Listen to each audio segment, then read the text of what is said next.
उनके घर में काफी गमगीन वातावरण चल रहा था। उनके एकमात्र पुत्र के तलाक का मामला कोर्ट में चल रहा था। सारा घर दुखी और परेशान, बदनामी अलग उनको देखकर हल्की फुल्की कानाफूसी भी हो जाती थी। इससे वो बहुत आहत हो रही थी। मन ही मन तरह तरह के सवालों के कटघरे में फंस जाती थी। अक्सर सोचती, ये आजकल के बच्चे बहुत आजाद ख्याल के हो गए हैं। अपने बड़ों की, माँ बाप की तो जैसे कोई वैल्यू ही नहीं है। सब लोग हमें ऐसी निगाहों से देखते हैं मानो हम ही गुनहगार हैं।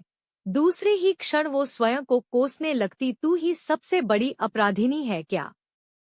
तेरा कोई कर्तव्य नहीं था? तेरे बच्चों की दुनिया उजड़ रही थी और तू मूकदर्शक बनी तमाशा देखती रही। लेकिन कुछ आपसी सहेलियों के बहकावे में आकर उसने स्वयं ही तो विवेक की बुद्धि को घुमा दिया था। वो एक मॉडर्न बहू लाने के सपने संजोए बैठी थी। सहेलियों में स्टेटस जो बनाना था, इसलिए दोनों में मनमुटाव बढ़ने दिए और आज नौबत दोनों के तलाक तक पहुंच चुकी थी। और आज जब उन सहेलियों के घरों में उनकी मॉडर्न बहुओं द्वारा उनका तिरस्कार होते हुए देखती तो उसे अपनी संस्कारों वाली बहु मेधा की यादें आती। कैसे वो उनकी इज्जत करती थी, खानपान से लेकर उनकी हर सुविधाओं का ध्यान रखती थी। मगर उन्होंने काश वो समझदारी से काम लेती, जरा बेटे के कान खींचती, जरा घर से निकलती बहू का हक से हाथ पकड़ लेती। इन्हीं सब के भंवरजाल में डूब उतरा रही थी, तभी जोर से कॉलबेल बजी। वो धम्म से धरातल पर आ गई।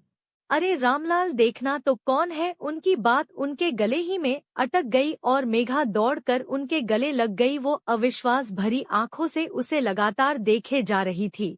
मम्मी जी कैसे देख रही हैं? मैं मेघा आपकी। उसका गला रुंध गया। वो आगे बोल नहीं पा रही थी, पर उन्होंने उसे इतना कसकर छाती से लगा लिया मानो डर हो कहीं फिर से ना चली जाए। रुक क्यों गई मेरी लाडो? बोलना, आपकी बहू, आपकी बेटी, तेरे बिना मैं कितनी अधूरी हो गई थी।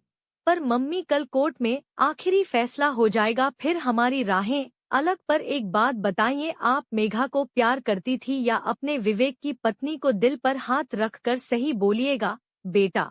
ये कैसा अटपटा सवाल है? मेघा यानी तू और मेरे विवेक की बहू दोनों एक ही तो है। नहीं मम्मी जी, अगर दोनों एक थी तो आपने मुझे एक बार भी फोन क्यों नहीं किया? मुझसे मिलने की कोशिश क्यों नहीं की? विवेक को उस दिन सबके सामने चांटा मारने के लिए टोका क्यों नहीं? समझाया क्यों नहीं? मुझे भी क्यों नहीं रोका? बताइए ना, क्यों नहीं रोका? आपको हक था, मेरा हाथ पकड़ लेती। वो इस वज्रपात के लिए तैयार नहीं थी। सीधी सरल महिला थी और स्वयं भी जीवन में सदा ही समझौते ही तो करती आई थी। रोते हुए बोली, हाँ, मैं तेरी और विवेक दोनों की ही कसूरवार हूँ, पर सब इतना अनायास हुआ कि कुछ सोच समझ ही नहीं पाई। और जब होश में आई तो चिड़िया पूरा खेत ही चुग गई थी। और फिर वकीलों के आरोप प्रत्यारोपों ने तो बची खुची उम्मीद भी धूमिल कर दी। आप एक बार तो आवाज देकर देखती। कभी आपकी बात का निरादर किया है उन्होंने?